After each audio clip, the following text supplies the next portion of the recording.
High, এটা আমার একটা ইনডোর প্ল্যান্ট, নাম বেবি টিয়ার্স। আমার না প্রত্যেকটা গাছের সাথে এক একটা মেমোরি আছে।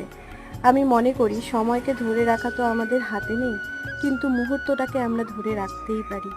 আর বিশেষ কোনো মুহূর্তকে ধরে রাখবার সবচেয়ে ভালো উপায় হলো গাছ। তুমি যেখানেই যাও সেখান থেকে অন্তত একটা গাছ নিয়ে এসো, নিজের কাছে রাখো। প্রতিদিন যখন গাছটিকে দেখবে তখন মুহূর্তটাকে পুনরায় অনুভব করতে পারবে।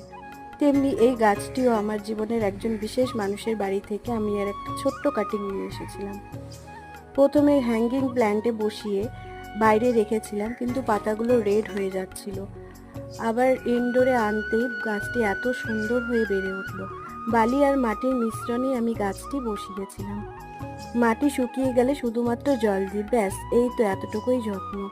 তোমরা কোনো স্পেশাল মুহূর্তকে কিভাবে মনে রাখো আমায় প্লিজ কমেন্ট করে জানিও। টাটা সবাই।